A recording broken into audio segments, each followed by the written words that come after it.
ஓடி விளையாடு ஓய்ந்திருக்கலாகாது. அதுக்கு தான் சூப்பர் சரவணா ஸ்டோர்ஸ்ல சம்மருக்கு ஆடைகள் வாங்கும் போது அவுட்டோர் கேம்ஸ் ஃப்ரீ. ஓடு ஆடு விளையாடு சூப்பர் சரவணா ஸ்டோர்ஸ் சம்மர் கோடையை கொண்டாடலாம். முதலமைச்சர் ஸ்டாலின் அவர்கள் தொடர்ந்து பாஜக வெற்றி பெறும், பாஜக கூட்டணி பலமாக இருக்கிறது, பாஜக தமிழகத்தில் கால் ஊன்றி விடக்கூடாது அப்படிங்கிற பயம் அவர் முகத்தில் தெரியுது. மக்களை ஒரு தொகுதியில் மக்களை கூட்டமாக வச்சுக்கிட்டு அந்த ஓட்டுக்களை மட்டும் வாக்கு வங்கியை பயன்படுத்தி கொண்டு நாம் தொடர்ந்து வெற்றி பெற முடியாது அப்படிங்கிற பயம். இப்போ எஸ்ஐஆருக்கு என்ன சொன்னீங்க? எஸ்ஐஆர் ஏற்றுக்க மாட்டோம், ஒத்துக்க மாட்டோம், வஞ்சிக்கிறது, மக்களை ஓட்டுக்களை எல்லாம் பிடுங்குது, ஓட்டுக்களை எல்லாம் மக்களுக்கு இல்லாமல் பண்ணுறாங்க. இப்போ தமிழ்நாட்டில் எங்கேயாவது மக்கள் யாராவது ஓட்டு இல்லைன்னு சொல்கிறாங்களா? இல்லை. ஏன் வாய் திறக்க மாட்டேங்கிறீங்க? நீங்கள் தானே ஏற்றுக்க மாட்டேன்னு சொன்னீங்க. ஆனா இதுல எந்த அமைச்சர்களுடைய அரெஸ்டுக்காக இவர் பயப்படுறாரு அப்படிங்கிறது இப்போ வரைக்குமே ஒரு சந்தேகத்தை எழுப்பிக்கிட்டே இருக்கு. கே நேருவா, இல்ல ஏவா வேலுவா, டிஆர் பாலுவா அப்படிங்கிற நிறைய கேள்விகள் இருக்கு. எந்த அமைச்சர்கள் அப்படிங்கிறது இன்னும் தோண்ட நிறைய வரும். திமுகல கரூர்காரை கொண்டு நீ கோயம்புத்தூர்ல போட வச்சிருக்காரு. ஒரு தொழில் நகரத்துல, ஒரு அமைதியான நகரத்துல, நல்ல கலாச்சாரம் பண்பாடு உள்ள மக்கள் வாழ்ற இடத்துல இன்னைக்கு ஒரு தவறான அரசியல் கலாச்சாரம் திணிப்பதற்காக ஒரு தவறான மனிதரை கொண்டு வந்து போட்டிருக்காங்க. ஒரு நடிகர், ஒரு சினிமா நடிகருக்கு பின்னாடி சில தொண்டர்கள், ஒரு ரசிகர்கள் போறாங்க. அது ஒரு புறம். திமுக குறித்து திமுக அரசியல் எதிரின்னு பேசுறாரு. அரசியல் எதிரிக்கு அரசியல் ஓட்டு யாரு வாங்குவா? எதிர்ப்பு ஓட்டுகளை யாரு வாங்குவா?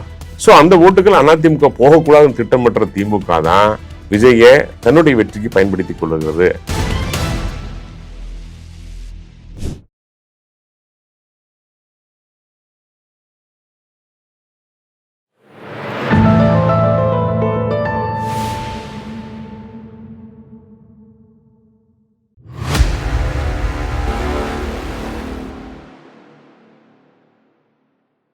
தாமரை டிவி நேயர்களுக்கு அன்பு வணக்கம். இன்று நமது நேர்காணலில் சிறப்பு விருந்தினர் தமிழக பாஜகவின் விவசாய அணியின் மாநில தலைவர் ஜி.கே. நாகராஜ் அவர்கள் நம்முடன் இருந்திருக்கிறார். சார் வணக்கம். சார் வணக்கம்.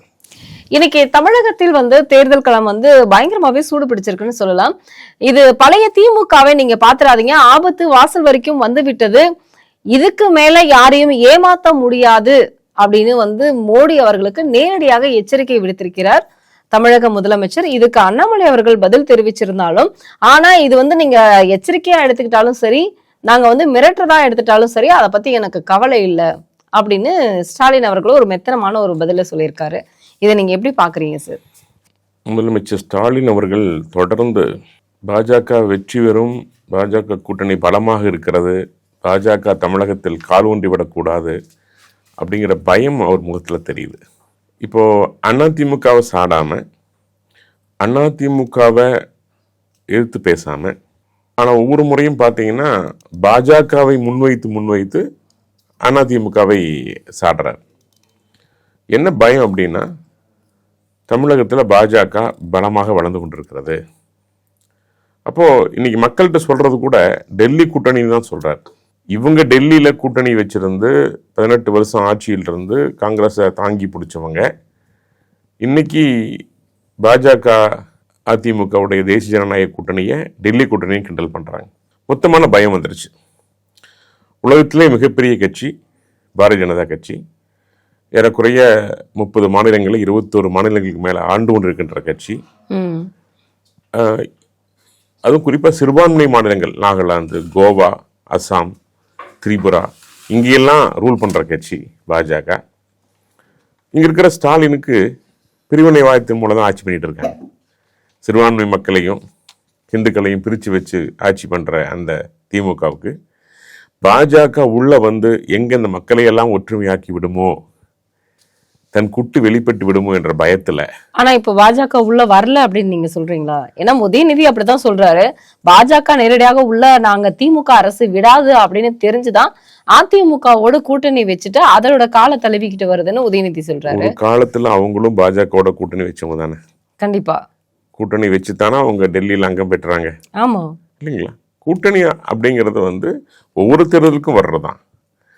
இவங்களும் பாஜக கூட்டணி இருந்திருக்கிறாங்க, அதிமுகவும் காங்கிரஸ் கூட்டணி இருந்திருக்குது. ஆமா இல்லைங்களா? கூட்டணிங்கிறது தேர்தலுக்கான ஒரு முறை. பட் இவங்க பாஜகவை பற்றி பேச வேண்டிய அவசியம் என்ன? அதிமுக பாஜக கூட்டணி மட்டும் பயந்து கொண்டு பேச வேண்டிய அவசியம் என்ன அப்படின்னா, பாஜக பலம் பெற்று கொண்டிருக்கிறது. தொகுதி மறுவரையறைக்காக இப்படி ஒரு எச்சரிக்கை விடுக்கணுமா? தொகுதி மறுவரை பற்றி பலமுறை நிறைய பேசியாச்சுங்க. சோழிங்கநல்லூர்ல எவ்வளவு லட்சம் ஓட்டுகள் இருக்கிறது ஒரு தொகுதியில? கோவை கவுண்டம்பாளையத்துல ஒரு தொகுதியில் எவ்வளவு லட்சம் ஓட்டுகள் இருக்குது? ஏற்கனவே 4,80,000 ஓட்டுகள். 5 லட்சத்துக்கு மேல சோழிங்கநல்லூர்ல 3 லட்சம் ஓட்டுகள், 4 லட்சம் ஓட்டுகள். எப்படி ஒரு தொகுதியை நீங்க வந்து மறுசீராய்வு பண்ணாம மக்களுக்கு நன்மை செய்ய முடியும்? இப்போ எஸ்ஐஆருக்கு என்ன சொன்னீங்க? எஸ்ஐஆர் ஏற்றுக்க மாட்டோம், ஒத்துக்க மாட்டோம், வஞ்சிக்கிறது மக்களை, ஓட்டுக்களை எல்லாம் பிடுங்குது, ஓட்டுக்களை எல்லாம் வந்து மக்களுக்கு இல்லாமல் பண்ணுறாங்க. இப்போ தமிழ்நாட்டில் எங்கேயாவது மக்கள் யாராவது ஓட்டு இல்லைன்னு சொல்கிறாங்களா? இல்லை. இப்பயே வாய் திறக்க மாட்டேங்கிறீங்க. நீங்கள் தானே ஏற்றுக்க மாட்டேன்னு சொன்னீங்க. இப்போ தேர்தல் நடக்குதுல்ல, எங்கேயாவது மக்கள் ரோட்டில் வந்து போராடுறாங்க எனக்கு ஓட்டு இல்லைன்ட்டு. போய் ஒவ்வொரு முறையும் ஏதோ ஒரு பிரச்சனையை கையில் எடுக்க வேண்டியது, மக்களை திசை திருப்ப வேண்டியது. இப்போ தாங்க என்ன சாதனை பண்ணோன்னு சொல்றதுக்கு சாதனை இல்லை திமுகவுக்கு. சாதனையை சொல்ல வேண்டியதானே? சின்ன சின்ன பெட்டிக்கடை சமாச்சாரத்தையெல்லாம் சாதனையாக சொல்லிக்கிட்டு மிகப்பெரிய பிரச்சனை இன்னைக்கு இருக்கு. மது பிரச்சனை, போதைப் பொருள் கலாச்சாரம், பெண்கள் பாலியல், ஊழல். உங்க அமைச்சர்கள் எத்தனை அமைச்சர்கள் மேல இன்னைக்கு நட்டா வந்தவங்க சொன்னாங்க, எத்தனை அமைச்சர்கள் மேல ஊழல்? அமைச்சர் நேரு மேல இருந்து, டிஆர் பாலுல இருந்து, செந்தில் பாலாஜியில இருந்து, இத்தனை ஊழல் வச்சு மறைக்கிறதுக்காக நீங்க சொல்ற ஒரே காரணம் நரேந்திர மோடி தூக்கி நிறுத்த வேண்டியது முன்னாடி. பட் அது மாறிடுச்சுங்க. இன்னைக்கு வந்து நரேந்திர மோடி அவர்கள் உண்மையிலேயே தேசத்தந்தை மகாத்மா காந்திக்கு அடுத்தபடியாக பார்க்கப்படுறார். இன்னைக்கு இங்க வேலை செய்யற ஒவ்வொரு பாஜக தொண்டர் மட்டுமல்லங்க, ரோட்ல பொதுவா கட்சி சார்பு இல்லாம இறங்கி தேர்தலுக்கு வேலை செய்யற பல பேர் கூட பாரத நரேந்திர மோடிக்காக வேலை செய்யறாங்க. ஏன்னா இந்த 12 ஆண்டு காலத்துல இந்தியாவை தலைநிமிர செய்தவர். இன்னைக்கு ஈரான் இருக்கிற சிறுபான்மை மக்கள், இஸ்லாமியர்கள் மகிழ்ச்சியா இல்லை, ஈராக்ல மகிழ்ச்சியா இல்லை, சவுதி அரேபியால மகிழ்ச்சியா இல்லை. ஏன் ரொம்ப ஒரு பார்ஷ் சிட்டின்னு சொல்லக்கூடிய துபாயில கிடையாது, பாகிஸ்தான்ல கிடையாது, ஆப்கானிஸ்தான் கிடையாது. ஆனா இந்தியாவில் சிறுபான்மை மக்கள், குறிப்பா இஸ்லாமியர்கள் மகிழ்ச்சியாக ரம்ஜான் கொண்டாடுறாங்க. யாரால் சாத்தியம் இது? நரேந்திர மோடி என்ற மனிதனால் சாத்தியமானது. ஆனா நீங்க அப்படி சொல்றீங்க சார். ஆனா தமிழகத்துல இன்னைக்கு முக்கியமாக வந்து 2 விஷயங்களை நம்ம பார்க்கறதாக இருக்கு. 15ஆம் தேதி தமிழகத்திற்கு 2 நாட்கள் வருகையாக தமிழகத்திற்கு வருகை தர இருக்கிறார் பிரதமர் மோடி. அப்போ அவர் வெளியிட்ட வந்து அந்த அறிக்கையில அவர் சொல்லியிருக்கிறது, திமுக அரசில் வந்து பல அமைச்சர்கள் ஊழல் குற்றச்சாட்டுகள்ல ஈடுபட்டிருக்காங்க, நடவடிக்கை எடுக்கப்படும்னு. அடுத்ததே தொகுதி மறுவரையறை அப்படிங்கும் பொழுது ஸ்டாலின் அவர்கள் ஒரு வீடியோ வந்து அவசரமாக வெளியிட்டிருக்கிறார். இதை 2யுமே சேர்த்து பார்க்கும் பொழுது யாருடைய, எந்த அமைச்சருடைய அரெஸ்டுக்காக தமிழக முதல்வர் பயப்படுகிறார் அப்படிங்கிற ஒரு கேள்வி கொஸ்டின் மார்க்கா இருக்காங்க. தொகுதி மறுவரை ஒன்றும் புதுசு இல்லைங்க. இதுக்கு முன்னாடி செய்யப்பட்டிருக்கிறது, செய்ய வேண்டிய கட்டாயம் இருக்கிறது. கண்டிப்பா. ஏன்னா இன்னைக்கு மக்கள் தொகை பல மடங்கு பெருகிவிட்டது. அதனாலதான் மக்கள் தொகை கணக்கெடுப்பையும் துவக்கியாச்சு. நீங்க பார்த்திருப்பீங்க. நீங்க இன்னைக்கு வந்து அடிப்படையா நீங்க வந்து அதை ஒட்டிதான் நம்ம வந்து நாடாளுமன்றத்தையும் பெரிதாக கட்டி முடித்தோம். ஒரு தொலைநோக்கு பார்வையோட தான் போயிட்டு இருக்காங்க. உங்களுக்கு என்ன பயம்? இன்னைக்கு 33% பெண்களுக்கு ஒதுக்கீடு கொடுத்துருக்குறோம். இன்னைக்கு அது கூட தெளிவாக சொல்லிட்டோம். அந்த இடம் பெண்களுக்கு அந்த அடிப்படையில் பார்த்தீங்க அப்படின்னா அதிகப்படுத்துகிற வகையில் அந்த இடஒதுக்கீடு பெண்களுக்கு போய் சேரும். அது எந்த வகையிலும் இப்ப இருக்கிற ஆண்களுக்கான எண்ணிக்கையை பாதிக்காது. தெளிவாக சொல்லப்பட்டு விட்டது. உங்களுக்கு என்ன பயம்?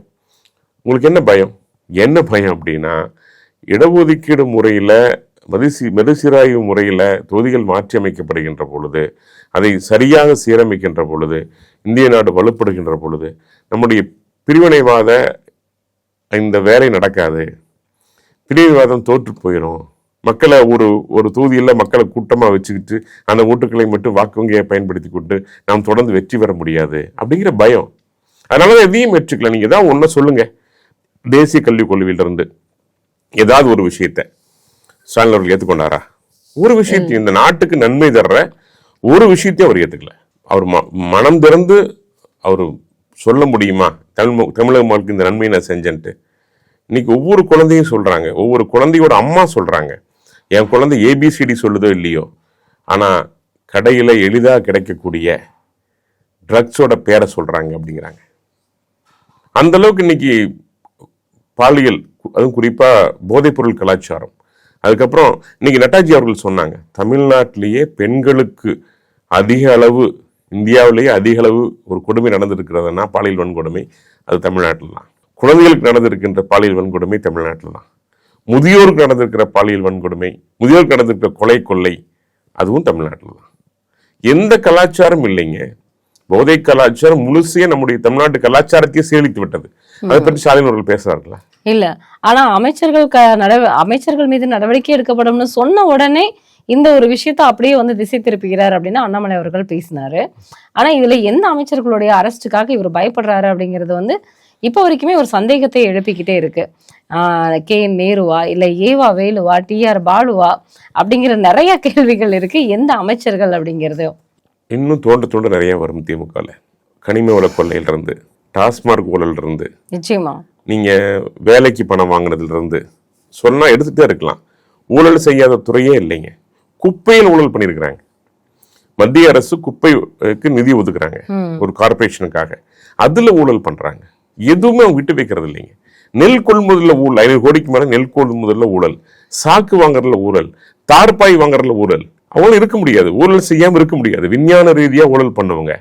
இன்னைக்கு நவீன காலத்துல, ஏஐ உள்ள காலத்துல இன்னைக்கு அவங்களால மாட்டிக்கிறாங்க ஈஸியா. எதையும் பண்ண முடியல, ஒவ்வொன்றும் தெரியுதா, அப்பட்டமா அவங்க எது செஞ்சாலும் இன்னைக்கு மாட்டிக்கிறாங்க. அந்த பயத்தினால இதையெல்லாம் மாற்றி அமைப்பதற்காக, மடைமாற்றம் செய்வதற்காக, மக்களை மாற்றுவதற்காக இப்படி ஒரு பொய்யை சொல்றார் ஸ்டாலின். இன்னொன்னு பாருங்க, நம்ம அரசியலமைப்பு சட்டம் குற்றவாளிகள் தண்டிக்கப்பட வேண்டும், அதே சமயம் நிராதிபதிகள் தண்டிக்கப்படக்கூடாதுன்னு இருக்கு. அதனால சட்டம் தன் வேலையை மெல்ல மெல்லத்தான் செய்யும். அதுக்கான சிஸ்டம் இருக்குது. அந்த சிஸ்டத்தை யூஸ் பண்ணிட்டு இவங்க தப்பிச்சுட்டு இருக்காங்க. இப்ப செந்தில் பாலாஜி ஏற்கனவே ஒரு ஆண்டுக்கு மேல சிறையில் இருந்தார், அமைச்சராக வச்சிருந்தாங்க. இதே இதுக்கு முன்னாடி ஒரு அதிமுக இருந்தப்போ ஸ்டாலின் என்ன சொன்னாரு? இவரை போல ஒரு ஊழல்வாளி இல்லைன்னு சொன்னாரா இல்லையா? இவரை போய் வச்சிருக்காங்க கட்சியில் சொன்னாரா இல்லையா? இன்னைக்கு அவரை ஜெயில வச்சு கூட அமைச்சரா வச்சிருந்தார். கரூர்காரை கொண்டு வந்து கோயம்புத்தூர்ல போட வச்சிருக்காரு. ஒரு தொழில் நகரத்துல, ஒரு அமைதியான நகரத்துல, நல்ல கலாச்சாரம் பண்பாடு உள்ள மக்கள் வாழ்ற இடத்துல இன்னைக்கு ஒரு தவறான அரசியல் கலாச்சாரம் திணிப்பதற்காக ஒரு தவறான மனிதர் கொண்டு வந்து போட்டிருக்காங்க. இப்ப அந்த இடத்துல செந்தில் பாலாஜி அவர்களுக்கு என்ன மாதிரியான செல்வாக்கு இருக்கு அப்படின்னு நம்ம தெரிஞ்சுக்கலாமா சார்? இவங்க மக்களை குறிப்பா 70 ஆண்டு கால ஆட்சியில சமூக நீதி அது இதுன்னு சொல்றாங்க இல்லைங்களா, அந்த குறிப்பா பட்டியலின மக்கள், அடக்கப்பட்ட ஒடுக்கப்பட்ட மக்களை இன்னைக்கு வரைக்கும் அவங்க வாக்கு வங்கியா மட்டும்தான் பயன்படுத்திட்டு வராங்க. மக்களுடைய வறுமையை பயன்படுத்திக்கிறாங்க. தேர்தல் சமயத்துல மக்களை சதுரங்க வேட்டையில அந்த படத்துல சொல்ற மாதிரி மக்களை தூண்டி விட்டு எனக்கு வாக்களிக்க வைக்கிறாங்க. அந்த கடைசி ஒரு வாரம் பாத்தீங்க அப்படின்னா முழுமையா கோழி பிரியாணியிலிருந்து, ஆட்டு பிரியாணிலிருந்து, உரிச்ச கோழியிலிருந்து, சாராய பாட்டிலிருந்து அத்தனையும் வீட்டுக்கு போய் சேருதுங்க. அந்த மக்கள் அந்த ஒரு வாரத்துல எல்லா மனமாற்றம் செய்ய வச்சிடறாங்க. இன்னைக்கு பல இடங்கள்ல ஆண்கள் குடிப்பதற்கு, குடிப்பழக்கம் உருவாகாததற்கு, பல பெண்கள் தாலி இழப்பதற்கு மிக முக்கியமான காரணம் திராவிட முன்னேற்ற கழகத்தினுடைய அந்த ஆட்சி முறைதான். வாக்கு வங்கிக்காக இந்த மக்களை அப்படியே மதியை மயக்கி வைப்பதற்காக தொடர்ந்து சாராயத்தை கொடுத்து குறிப்பா மலிவு விலை மதுவை கொண்டு வந்த கருணாநிதி அவர்கள் ஆரம்பிச்சது. இன்னைக்கு தேர்தல் சமயத்துல கொடுத்து இன்னும் சொல்ல போனா ஒரு அதிர்ச்சியான உண்மை, இன்னைக்கும் பாஜக தொண்டர்கள் சொல்றாங்க, திமுகவோட கூட்டணி பாஜக போட்டதுக்கு அப்புறம் தான், அந்த காலத்துல போட்டப்பதான் குடிக்கு பலர் அடிமையானார்கள் அப்படிங்கிறாங்க. கூட்டணி கட்சி கூட குடிக்க வைக்கிற பெருமை கொண்ட கட்சி யாருன்னு கேட்டா திராவிட முன்னேற்ற கழகம். அந்த அளவுக்கு மோசமான ஒரு தமிழ்நாட்டில் ஒரு கலாச்சாரத்தை சீர்கேட்டை உண்டாக்குனவங்க திராவிட முன்னேற்ற கழகம். மன்னிக்க முடியாத பாவிகள் அவங்க. நிச்சயமா சார். இன்னைக்கு வந்து விஜய் அவர்கள் புதியதாக கட்சி தொடங்கி இன்னைக்கு வந்து பிரச்சாரத்தை வந்து ஈடுபட்டு இருக்கிறாரு. இதுல பாஜகவுக்கும் அதாவது அதிமுகவுக்கும் வந்து வலு சேர்ப்பதற்காகவே தமிழகத்தில் வந்து விஜய் வந்து பிரச்சாரம் மேற்கொள்கிறார். இதனுடைய வந்து வாக்கு வித்தியாசத்தை வந்து பாஜகவுக்கு கொண்டு போய் சேர்ப்பதற்காக தான் விஜய் வேலை செய்கிறார் அப்படின்னு திருமாவளவன் சொல்லியிருக்கிறாரு. இதை பத்தி நீங்க என்ன நினைக்கிறீங்க? பொதுவா வந்துங்க எதிர்ப்பு ஓட்டுகள் யாருக்கு இருக்கும்? திமுகவுக்கு இருக்கும். அந்த எதிர்ப்பு ஓட்டுகள் யாருக்கு நோக்கி போகும்? அப்போ ஒரு புதுசா வரவன் நோக்கி போகும், கண்டிப்பா ஒரு மாற்றத்தை நோக்கி போகும். அப்போ ஒரு நடிகர் உள்ள வராரு, அந்த நடிகர் உள்ள கொண்டு வந்திருக்காரு.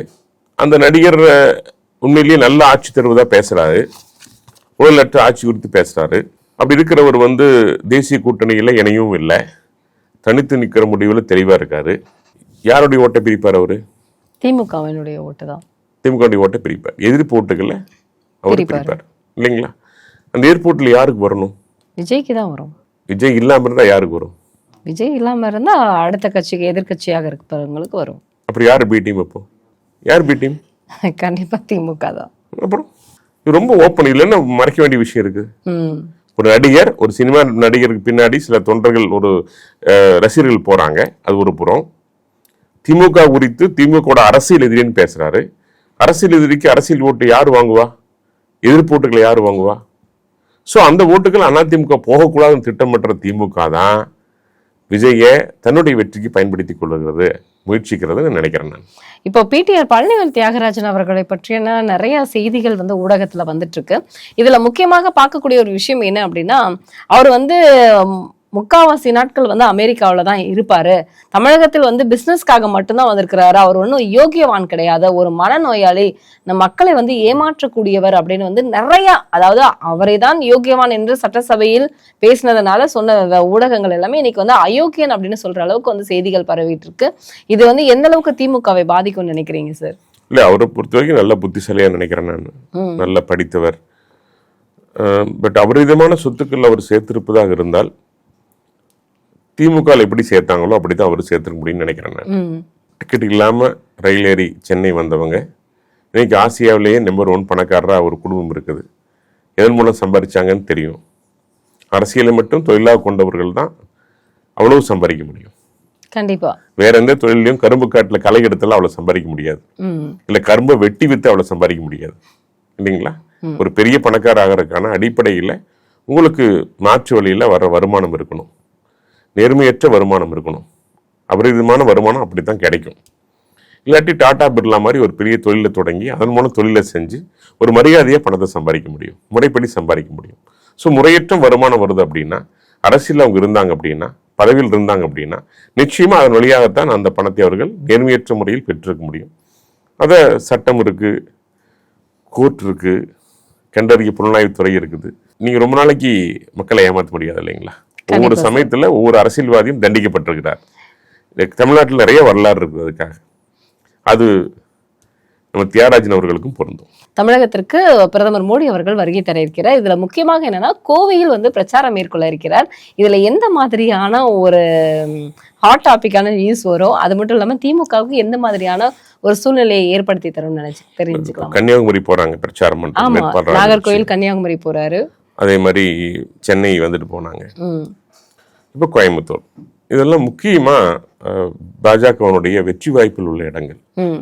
அதுல பாரத பிரதமர் வந்து பிரச்சாரம் பண்ணுவது என்பது நிச்சயமா அங்க இருக்கிற வேட்பாளர்களுக்கு உற்சாகம் மட்டுமல்ல, வாக்காளருக்கும் உற்சாகத்தை கொடுக்கும். கண்டிப்பா. ஏன்னா சமீபத்தில் தான் ஒரு கோயம்புத்தூர் வந்து வேளாண் சம்பந்தப்பட்ட ஒரு நிகழ்ச்சி கலந்துட்டு போனாங்க. அதுக்கப்புறம் தொடர்ச்சியா அவங்க பாலக்காடு போறப்போ ஒரு முறை கோயம்புத்தூர் வந்துட்டு போனாங்க. ஆமா, புதுச்சேரி வரும்போதும் வந்துட்டு போனாங்க. புதுச்சேரி வரப்போ வந்துட்டு போனாங்க. ஆனா பட் இந்த முறை அவங்க வர்றது குறிப்பா தேர்தலுக்காக, பிரச்சாரத்துக்காக அவர் இங்க வராரு. முதல் மாதிரி மோடிக்கெல்லாம் நீங்க கோபேக் மோடின்னு சொல்ல முடியாது திமுகனால. கண்டிப்பா. கருப்பு பலன் விட முடியாது. இன்னைக்கு மோடி அவர்கள் மக்கள் மனசுல, குறிப்பா தமிழ்நாட்டு மக்கள் மனசுல நல்ல இடம் பிடிச்சிட்டார். வரவேற்க மக்கள் தொடங்கிட்டாங்க.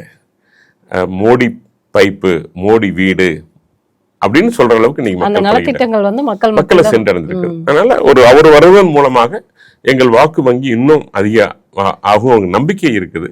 அந்த வகையில தான் அவங்க தொடர்ந்து ஒரு பாரத பிரதமரா இங்க, ஒரு பாஜகவினுடைய கட்சியினுடைய ஒரு தொண்டரா, பாரதத்தினுடைய பிரதமரா இங்க வந்து நிகழ்ச்சி கலந்துக்கிறாங்க.